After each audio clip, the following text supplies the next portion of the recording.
Hello and welcome to the Stouting Off Podcast, episode 49.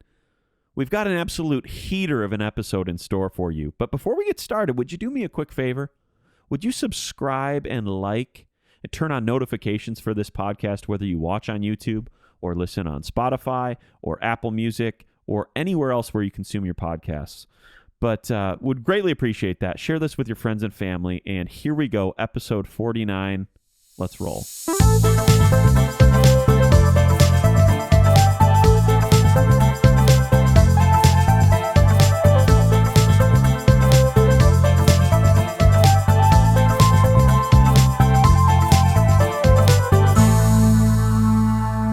Episode 49. Welcome.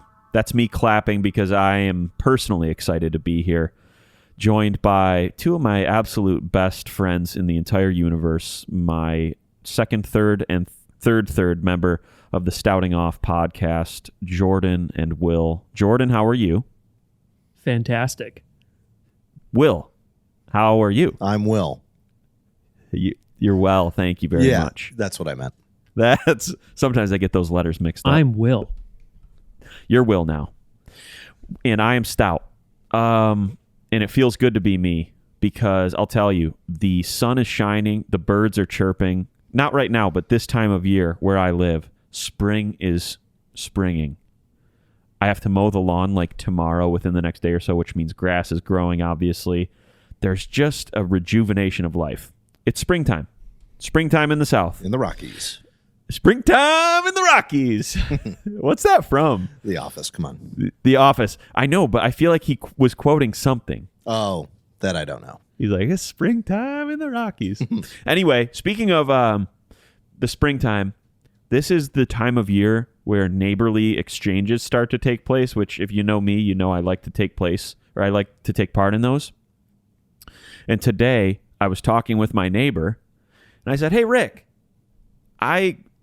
earlier at lunchtime, I bought some sushi from Kroger, and for dessert, I bought a box of 12 cookies. I've had about 4 or 5 of them. If nothing changes, I'm going to eat all of these by day's end. Would you like any of these? He said, Drew, I have 6 teeth. How do you think I can... Are you sure because of the lack of teeth he didn't say 16? That's a fair point. But he said 6 teeth. He's like, I got no teeth on the top and 6 on the bottom. Drew, don't you know that? I'm like, I don't know, Rick. I've never looked inside of your mouth before. He's like, I can't have anything crunchy. I was like, well, okay, well, I said this to him. Okay, I guess, well, if I ever have some extra cheesecake or banana pudding around, I guess I'll just bring that by. Otherwise, so you're out on steak? He's like, yeah, I can't have anything like that. I almost wanted to be like, again, another Office reference. Show me your teeth. Tilt his head back and look in there. Let me see. Let me see what's really going on. 6 teeth. Go inside, grind the cookies up, make them edible for him. I know. They are. I was about to kind of push the issue a little bit. Like, they're kind of soft cookies. Warm them up a little bit. Yeah. Just nuke them for 6 seconds or so? Yeah, nuke them. Yeah. Yeah, dude. But they were like chocolate. Like, they're called chocolate chunk. You know, it just sounds like it would poke his gums. Yeah, chunk is going to be an issue Literally, for him. the chunks would take the place of his teeth. I have chocolate chip dentures now. Drew, don't you know I have chocolate chip teeth? He smiles and it's chocolate cubes and chunks in here. Like, how did you align them like that? Eat enough cookies. I mean, sooner or later, a couple chips will stick in there. And if you look back here, I got 2 baby teeth. They're just chocolate chips. Putting raw cookie dough in Rick's mouth and having a full batch of cookies come out. Goes in, opens his mouth, a fresh, hot cookie. That'll be out. about 20, 25 minutes. Circle back.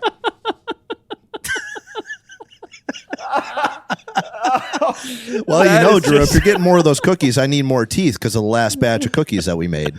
So if you're out just running around, if you're out running errands, just give me some more teeth. I mean, chocolate chips. Dude, why does anyone listen to this stupid podcast, dude? Because the people who listen to it, they get it, man. They understand why that is so stupid and yet so funny. So I've been going to a lot of shows lately, like concerts lately.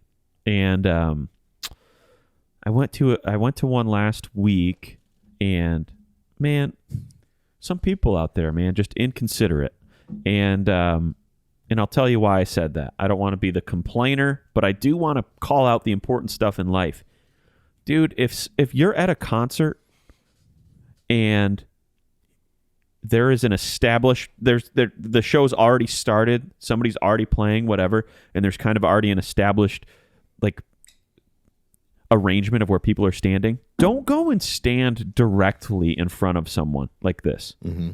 Like, For don't do sure. that. Somebody did that the other day at this show, and I was just like, I saw the Instagram. I was like, yeah, dude, This is the nightly cool. show, right? Yeah, I went and saw that band nightly. I'm like, this is awesome. Literally, the back of this guy's head was right in front of my face. And I took a picture of it. You can see there's like a little scar on the back of his head. I'm like, and so instead of enjoying the show, I'm sitting here wondering, I wonder how that guy got that scar. Like, maybe he was a 7-year-old or something, fell off his bike. Because I have a scar like that too. Oh yeah, you wonder where he's from. He's same exact height and build as me. It's interesting. Wonder what his name is. Probably wonder grew what up he in does my for a living. house. I'm like, dude, don't freaking. That's so inconsiderate. Don't do that. Secondly, I swear, dude, when I am at a show or when I'm anywhere with a line where people are filing by, like say it's in a food court at a mall, or you're standing at the gate, for the plane or something, and people are walking by to other gates, I'm always the person where they're like, excuse me, and they walk in front of me. I'm always the person that people walk by in front of. Like, I'm always the gap person. Yeah. Do I just look nice? Do I look like the type of person who's going to be like, of course, yes. I'm sorry I was standing here. Yeah, it's totally, this is your space. Yeah. Just don't mind me. I'll get out of your way, But I was at this show, nice. dude, and I was standing after I relocated from behind that guy. I was standing by the bar area, people going to and from the bar. Right here, dude. I'm the corridor. Right here, boom. Everybody this way. Right here, just walking in front of me.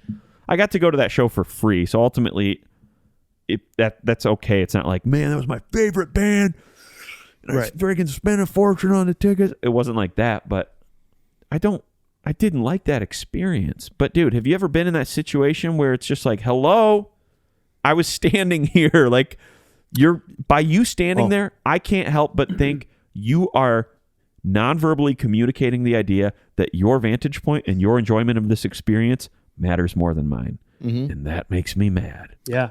I had someone move me out of the way of their spot pretty aggressively one time. Is that right?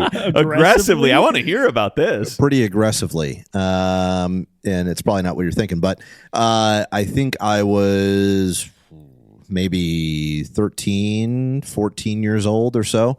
And I went to my first Warp Tour. And I went with my sister's boyfriend at the time.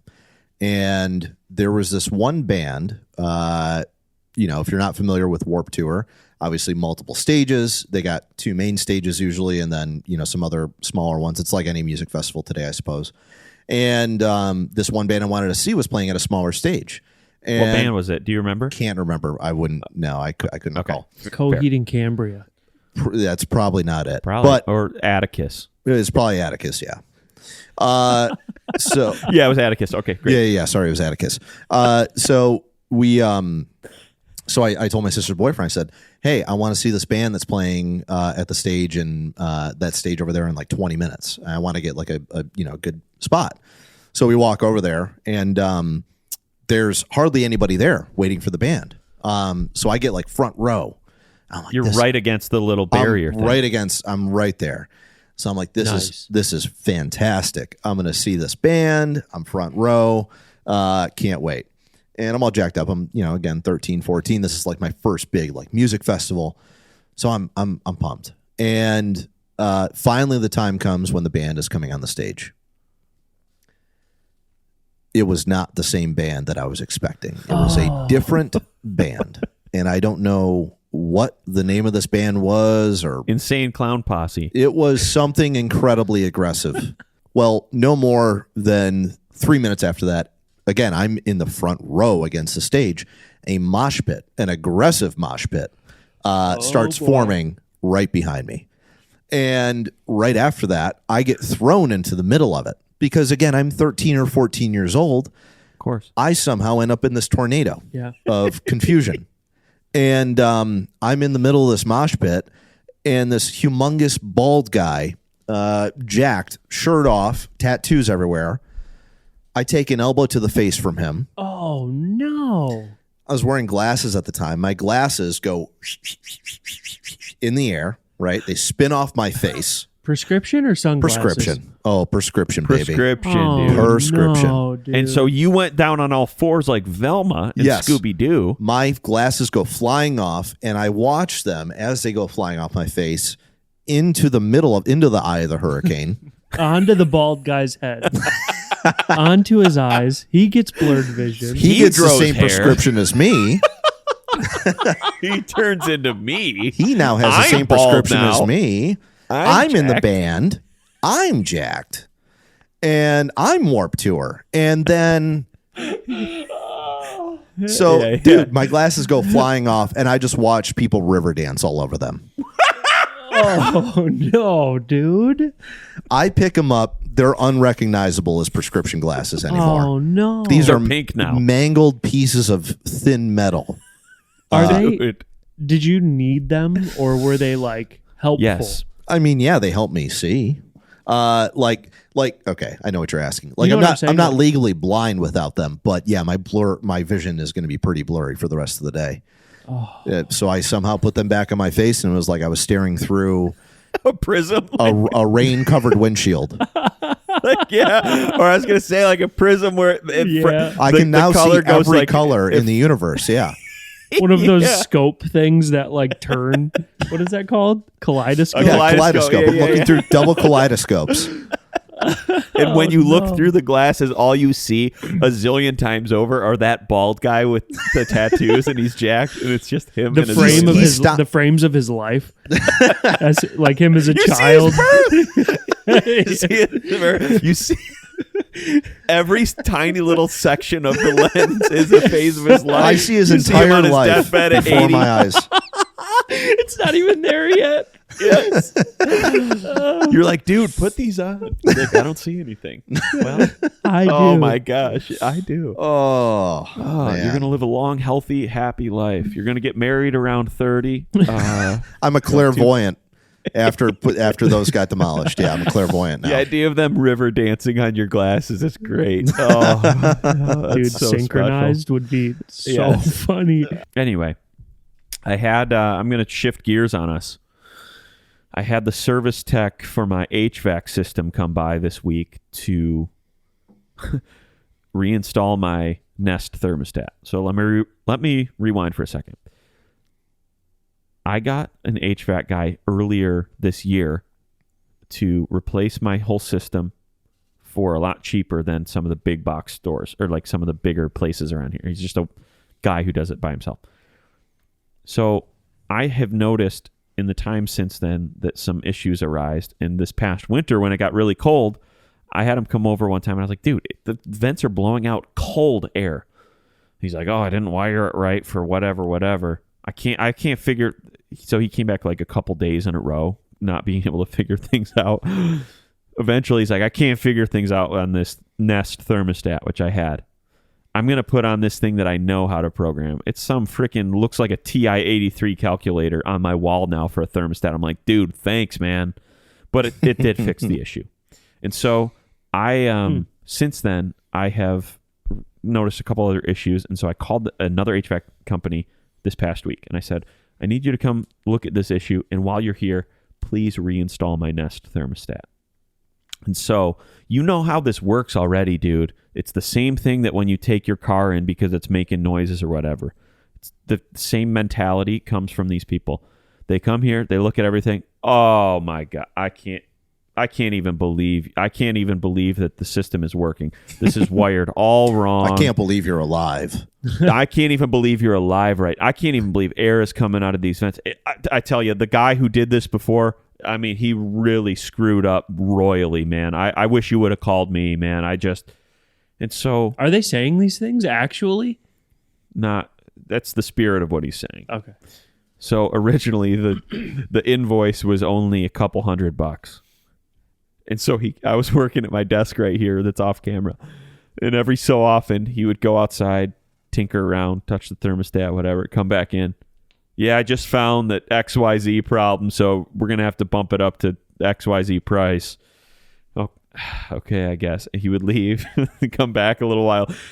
And I also found out that, you're going to have to pay for it to, this is going to work for whatever. And So I found out that now. you're sharing your passwords with other people with Netflix. So you're... Yeah, so now, I mean, you can do this now, or you can do it, in a year when problem's definitely going to show its face a little bit more. Okay, I guess this. So, dude, by the time this guy left, I ended up spending over quadruple what I thought it was going to be. Oh, And that's how it works, dude, when you make a service call of any kind, I feel like. Mhm. Cars, your HVAC, plumbing, electrical. It's just always just going to be more. So the It's never initial ask was,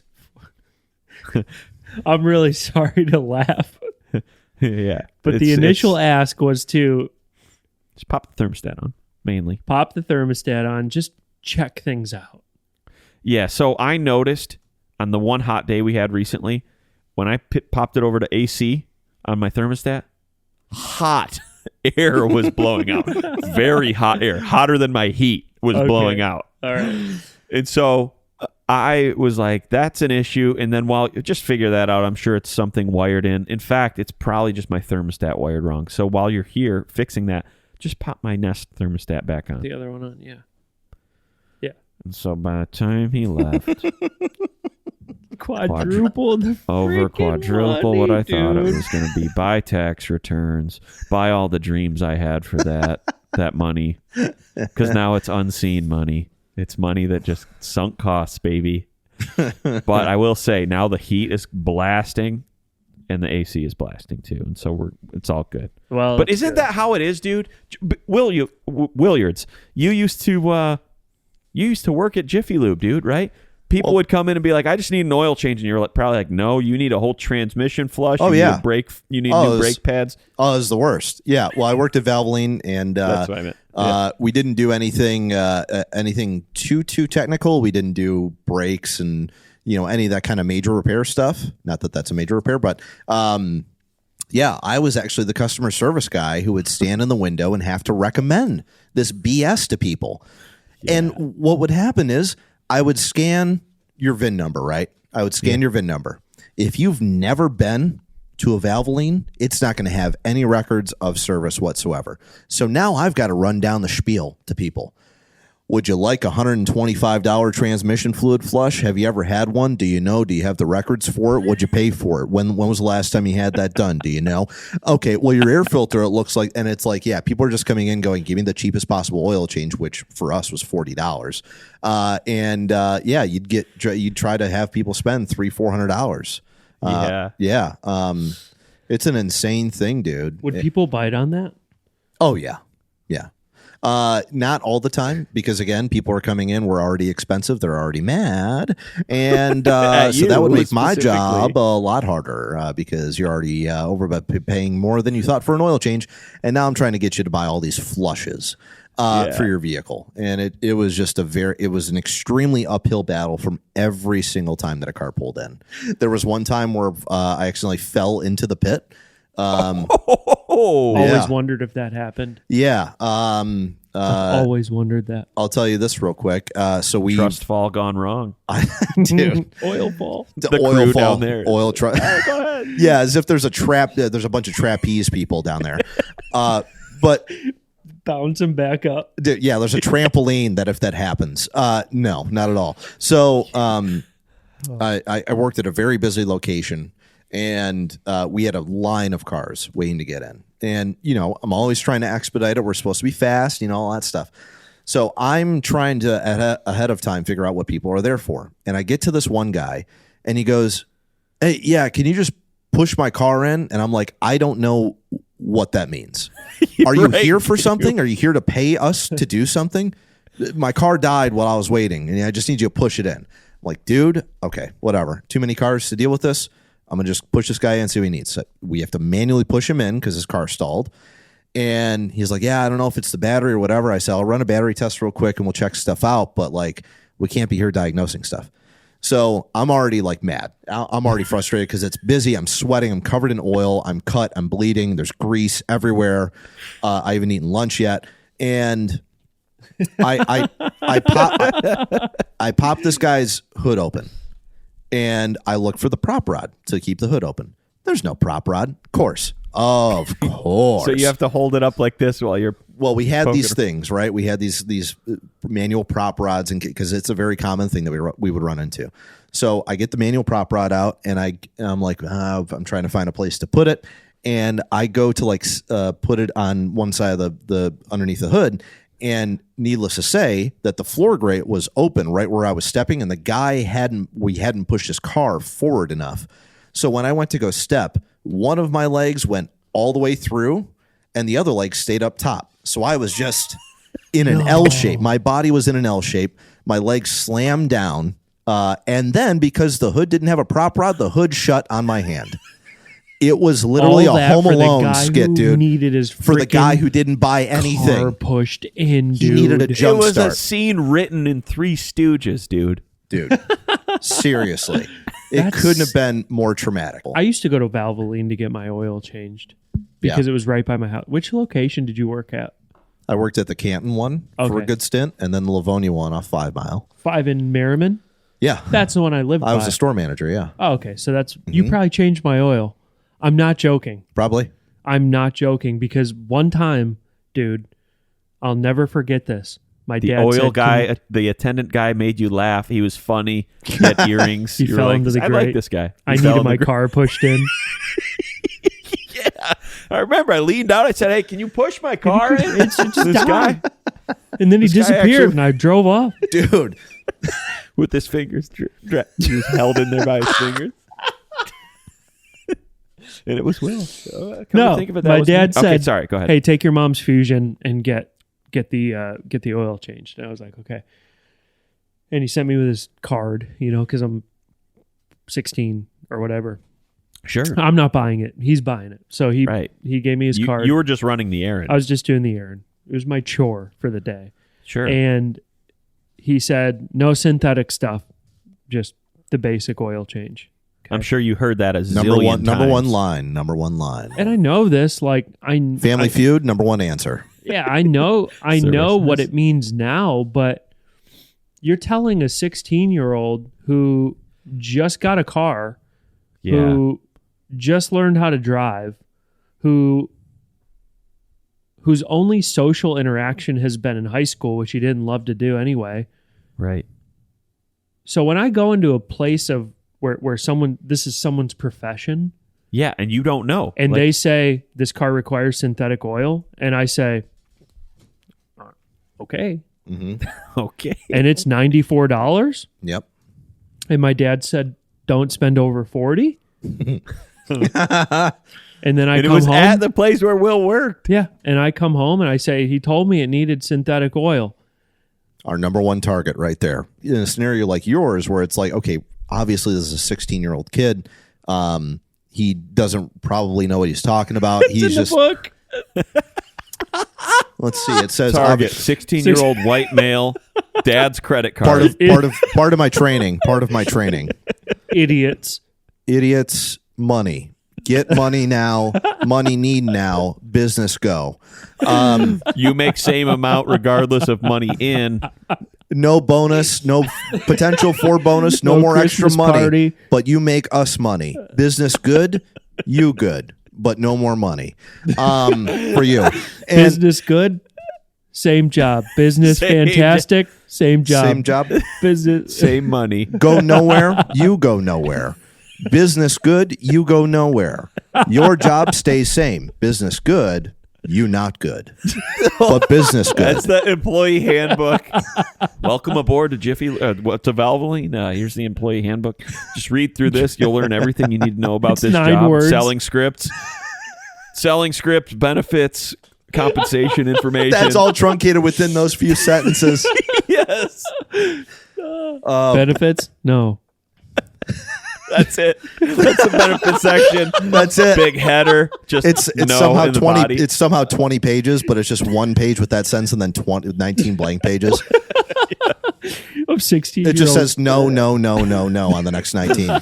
Then it goes target customers: idiot, 16-year-old white male, dad's credit card, no car knowledge, 0. Yes, that's funny, dude. The irate customers that would come back after they thought that we price gouged them, or they sent their kid in to get an oil change for them. Or hold on, I thought you meant repeat irate customers. Like they would be pissed off and then they would leave, but then come back for more business. What we want to months. retain are the irate customers. That's what we want. We want the irate people That's in coming the manual in. Too. Yes, It's in the irate handbook. people. Business good, no benefits. You stay same. Irate customers, retain.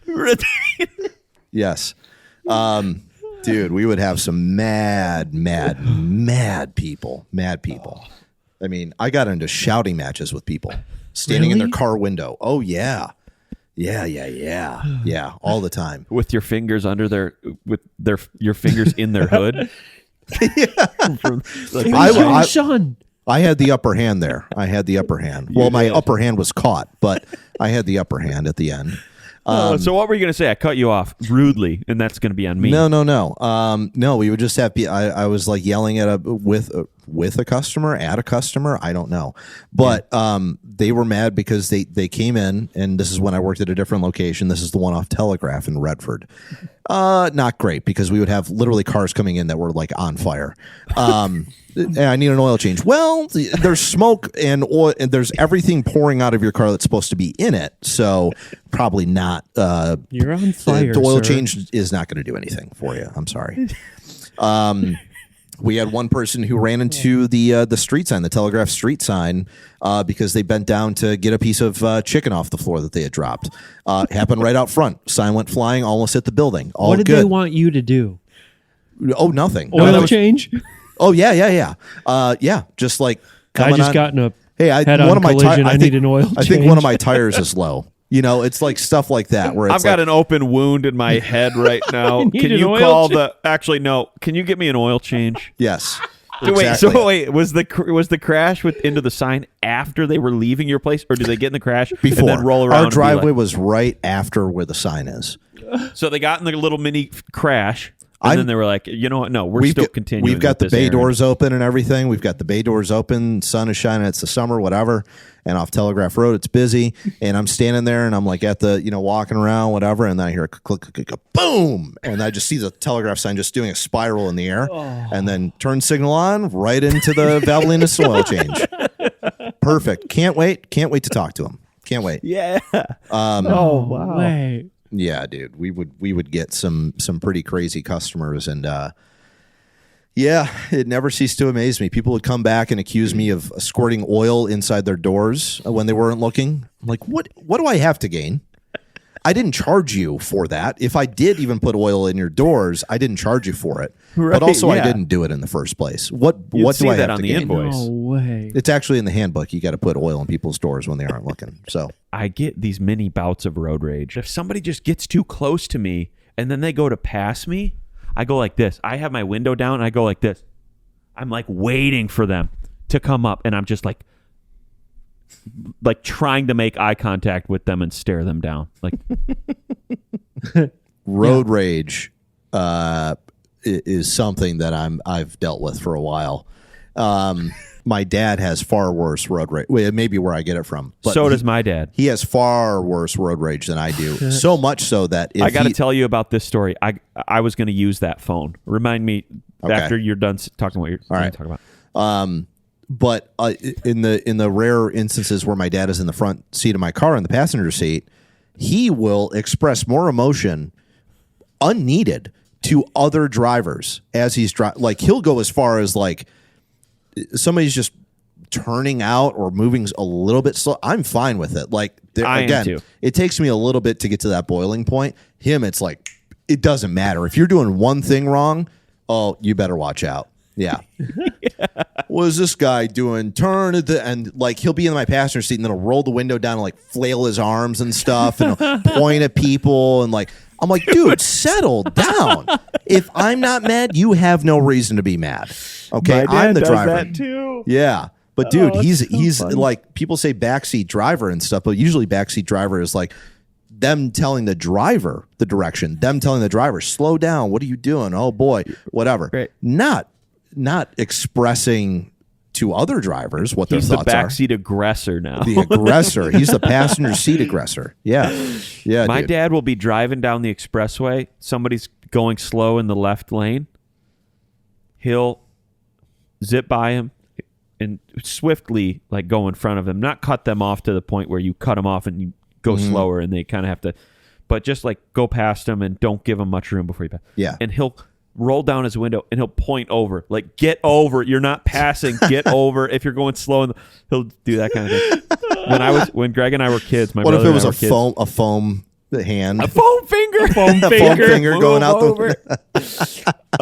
When Greg and I were kids, Greg is my brother. We were riding in our dad's car. I mean, we were, I was probably 5. Greg was probably 8. Nah, maybe 6 and 9 or 7 and 10, somewhere in there. I was 6 or 7, and payphones were very common at that time. And I just remember us rolling up to this strip mall where there was like a party store and laundromat or something. And Dad wanted to use this payphone. I guess this isn't road rage, but it's funny. He wanted to use this payphone, and as we were pulling into the strip mall, we saw this kid just walking by the phone, pick up the phone, and spit on it. And he put it back on the hook. Dude, and my dad screams out the window, I was going to use that phone! And he chases in the van this kid throughout this neighborhood, dude. This kid runs through a row of houses, hops a fence. My dad flies around the block to try to find the kid again. And I swear we spent a half hour looking for this kid. For why, Dad? What were you going to do ultimately other than just yell at the kid for spitting on a public phone? Why would you do that? Dude, I guarantee you right now, if I called my brother and he picked up the phone and all I said was, I was going to use that phone, my brother would start dying laughing. I was going to use that phone. It's Dude, so I key. cannot believe it. Dads are freaking funny, man. They are. I want to ask you a question. What is your stance on community pools? Go in or stay out? I'm for them. I'm pro community pools. Well, then who could be against them? What about you? What about you guys? Both of you. I'm curious to hear. For me, yeah, I'm for them, I suppose. Not as much as you, because literally any time that we've been in a setting where there's a public pool, you must get in that. I have to. You have to get in. I have to. I love the smell of it. I just love how it feels and smells and is, man. And I love splashing without any regard for anything else, Can't splash in your bathtub at your house because you got to keep it clean. You can't get too rowdy at somebody else's house, but in a community pool, dude, you can get rowdy and funny and silly. Yeah. Band-Aids always come off in the pool, though. That's going to be an issue. Yep. Sebastian Maniscalco has touched on that before, but even prior to ever hearing that, that's such a true thing. Band-Aids will always be around in public pools. Yeah. They slide off. What's your position? I've come around to community pools, hot tubs. I've come around to them because of the kids. But every step in a public pool, community pool where people are gathered and also in there, every step on the bottom of the pool, there's a thing going up my spine. Oh, yeah, and sure. Chills. Monica calls it the heebie-jeebies. Sure. And for some reason, anytime I get into a public pool, the next day I have a rash. Dude. Somewhere between my knee and like at the back of my knee or like on my ankle or like, dude, it's the worst. When we went to Kalahari together that one time, it was either from the bathtub there or the hot tub there. I also got a rash, remember? Yeah. Called it the rash tub. The rash tub. Yeah. Got to take a bubble rash. I just like, okay, so this golf tournament, that we go to, a big time that everybody looks forward to is the soak. Soak. Which is the evening soak, which is where we all meet at the hot tub and get in it. It's such a gross name, too, I can't isn't it? get in it. I'll put my feet in, but I can't get in it because it's 12 guys who haven't showered yet. Yeah. In the hot tub, I'm coming out with a rash. I love a hot tub. I used to have a hot tub at my house in high school for a very short period of time. And every day after school, a handful of us would go by the house. And obviously I was going there because that's where I lived. But friends would come by after school. Yeah, we got some extra trunks, sure. And we got 6 guys in the hot tub just yucking it up, and it's all good and fun.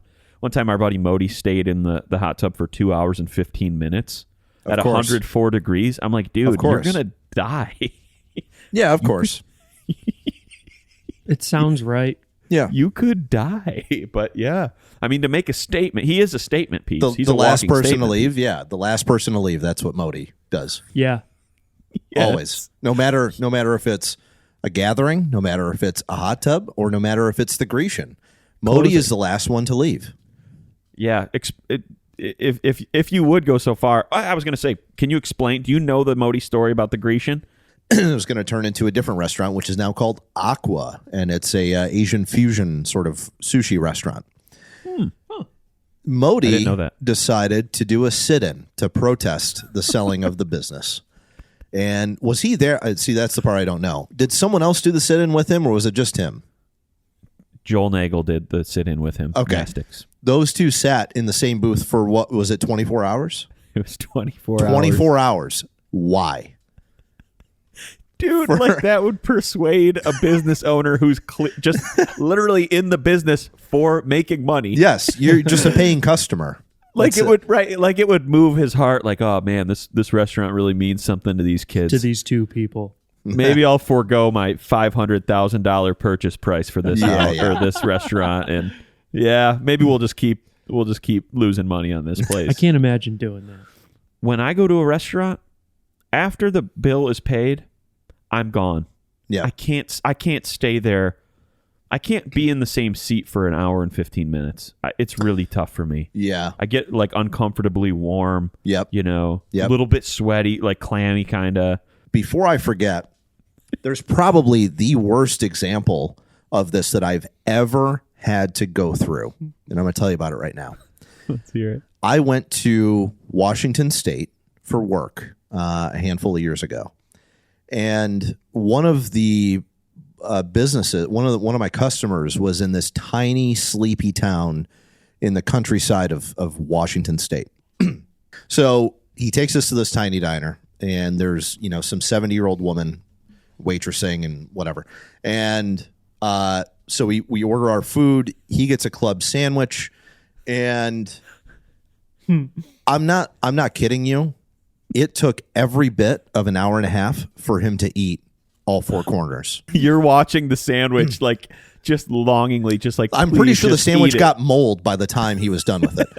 So you see the cheese start to like curl up a little bit and form a rind. Yes, yeah. Oh my god. It needed to be tossed in the trash. So we get done finally after this hour and a half tiny diner excursion. And then I'm like, I just want to get out of here and I want to part ways. I need to get out of here. I never want to see you again, this town again, the waitress, the club sandwich. I never want to see any of it ever again. And I go and I'm like, okay, we're paying. So I take the bill, go up to the front counter. Sorry, we don't take American Express. Of course. Oh, no. Here we go. All right. Here we go. No, sorry, we don't take Discover. Sorry, we don't take. I'm like, what do you take? Yeah. Cashier's We don't checks? take cash. Yes.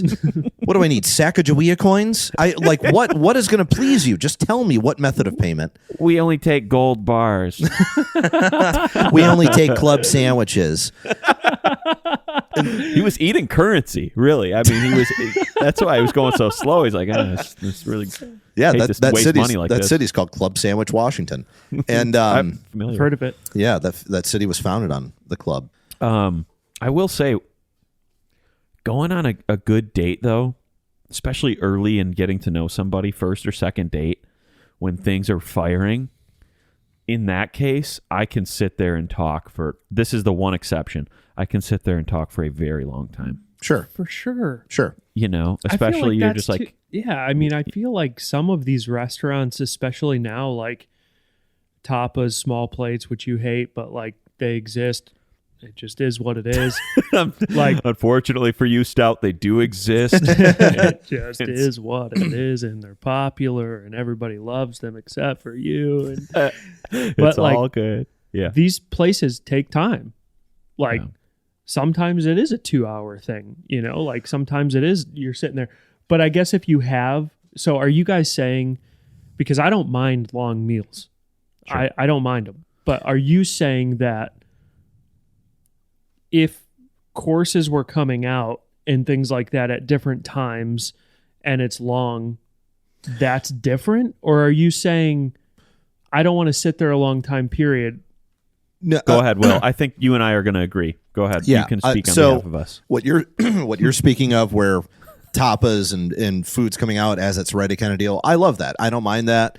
And again, to his point, if I'm on a date or I'm with a group of friends, it's not that bad. We're there to accomplish the same thing. And whether or not the kitchen is slow or we order a lot of stuff because that's the experience you're asking for, that I don't mind. That's fine. Okay. What he and I are speaking to is like you get done with your meal and you're just sitting there kind of just like, blah, blah, you know, and people are still on their first drink and it's like 75% of the way full. And you're just kind of sitting there. You've already cashed out. Yeah. And you got nothing to do but twiddle your thumbs and just sit in that one space. That makes sense. You've done what you've already set out to do at that restaurant or whatever. I'm done. After the experience, there, you've paid. Now let's move on. Me signing to the my next check, that's it. I'm done with the experience. Got it. Yeah. That's it. Yep. In fact, I think I've talked about this before, but just in case I haven't talked about it on this podcast, it's the year is 2022. We have to do something about the song and dance of the server dropping off the bill, the server leaving, the server coming back, taking your card, the server leaving, the server coming back with your card, and something that you write the tip on. We have to do something about this. Yeah. We have to streamline. It's got to be just a one and done. Agreed. We've got to figure something out. Yeah. So they do have those restaurants where they put the QR code on the table or something where you can scan it and then your bill comes up and you pay from your phone. Love that. Do it everywhere. Yeah, love that. And if it's a classy, nice, Michelin 4-star restaurant that is nice and that's tacky to have a QR code, totally get that, but figure out another way. Mm-hmm. Let's just figure it out. Bring a mobile card reader to the table. Bring a mobile card reader. Chili's has it figured out. They have a little kiosk. So does Olive Garden. Little kiosk right on the table, dude. Yeah. You can just punch in whatever Got games on it and stuff. Play games on it. Exactly. Can we talk about the dramatics in the song and dance when you're with multiple people and your intention going into this experience is to split the bill up. Split the bill up. Split the bill. There are 6 people at this table. Split the bill. Ask us. Split the bill. Yes. Instead, it never fails, dude. No one brings it up, or the waitress or waiter does not bring it up beforehand. Yeah. And then your bill comes. And then it's this whole thing of, I'll pay for it, Venmo me. No. Let's ask her to split. And then she's got to split it up. And then things are wrong. And then she acts cheesed off. Like, dude, we're 6 30 or so year old guys. Like, do you think one of us is the dad of the group or something? Like, right. What do you expect? Yeah, like a restaurant is literally the only time you're going to experience that. You don't walk into a movie theater with your friends and it all is all put on one tab. You don't do anything else where it's all put on one tab and then you have to figure it out and then have that song and dance with the waiter or waitress. Yeah, it's true. Yeah. It is a song. It is a whole thing, dude. It's a good point, actually. Like, why is it such a big deal for a waiter or waitress to split the bill? And I would like to know. So if you're a waiter or waitress listening, yeah, please let us know. Give some feedback. We're sick of it. Here's the thing is like, if you know up front, doesn't that make it easier? Like, okay, he has a entree and a BLT, drink yeah, and whatever. And then you can just write it down per place. Some people won't split the bill. You know, if you go to like a higher scale restaurant or whatever, they won't split it. You have to put it on one tab. Why? Don't know why. Yeah. I'm okay. Of course, okay with the assumption that guy and a girl, you know, like, of course, it's probably going to be on one, you know. Sure. But so that assumption is much more reasonable to me than, dude, 6 dudes out and we go to a cocktail place and all of the things get thrown on one. And then you kind of make a stink when we're like, hey, can you split this up? We each had one cocktail. Like, it's not asking you to, you know. Yeah, I don't know why the assumption, but, and again, there could be something I'm missing. It's late. Actually, I've never worked as a server. I was just going to say it's laziness, like not wanting to assign different little mini accounts in the POS software, you know? Yeah. But it should be the assumption of the waiter or waitress to be like, okay, obviously these guys are going to want separate tabs. It should it should be the assumption you want that rather than the assumption you want it all on one. That's a fact. 100%. I don't and understand that's our position. And we stand, firm on that. Pretty firm. And total solidarity with one another and all like-minded individuals who share that view. Handshake emoji, right? Insert the handshake emoji. Boom, right there. I want to get a tattoo of that. I use it so much. A lot of tattoo ideas coming out. In the last episode, we had talked about pranks and everything. Right? So we talked about the shaving cream thing. We had talked about the hand in warm water or lemon juice in our case. One fishing story. Yes. So one thing I remember, and this is not so much of a prank, but one thing that I remember is I went to my friend. My friend's name was Holland Jones, and he invited me over for a sleepover. And I think it was me, him, and a couple of people that we went to school with. And then he had invited, I think, a couple of his cousins or friends over that he had by his house. And so, we're all having fun, and we eat pizza, and we go upstairs and play video games, and it's a good old time, right? Yeah. And then, again, his a couple of cousins and stuff that I didn't know were there, and I don't know how this progressed to this, but somehow the lights had gotten shut off. Somebody shut off the lights and started like I think it was like a pillow fight it was something like that. Again, we were probably like 9 years old. Monkeying around. Harmless, right? Yeah. So we're all like, I grab a pillow and I find a pillow. I'm like hitting people and all this stuff. And then like lights come back on and everybody's laughing and stuff like that. And the lights go off again. And I grab the pillow and we're starting to end. And then a PS4 gets thrown at my head. Is that right? And it felt like I got hit by Butterbean, the boxer, straight in just the forehead. No. A console got thrown at your dome. A PS4, which during that day, that was like a brand new console. Yeah. Unplug the HDMI and power. Yep. And controllers probably at that time too. True. Yeah. Probably. Had to unplug a lot of stuff. And I think somebody had maybe brought their console over so we could have like a LAN thing or do whatever. I don't know. So an entire PS4 in the dark got thrown, and it was probably the corner of it. That thing had sharp corners. Ooh. Yeah, sharp corners. Yeah, that stinks. Spiraled through the air right into my head. That's a cool prank.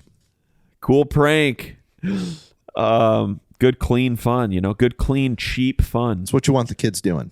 Yeah, totally. If you're one of those kids' parents who bought the PS4, of course you want them to throw it at someone's forehead. Yeah, it's a soft landing. Dark, yeah. Yep. Oh, that's good. That's but you're all you're no worse for wear. That's probably where the road rage comes from. It probably knocked something loose. That's right. Yeah. Tolerance nut. The tolerance nut got knocked loose. Yeah. It got loose. Yeah, it got loosened. Episode 49, guys, it's in the books. This has been a really enjoyable, laugh-filled conversation. So thank you guys, of course, for bringing the heat as always. But yeah, as far as we go here, listener, viewer, on behalf of Jordan, Will, and I, we're signing off. And we love you very much. Episode 49. Please share this with friends and family, colleagues, cohorts, etc. And until next time on episode 50. Wow, dude. I'm going to have a cake or something. I'm going to bring a cake for episode 50. On behalf of all of us, we love you. Take care. We'll see you next time.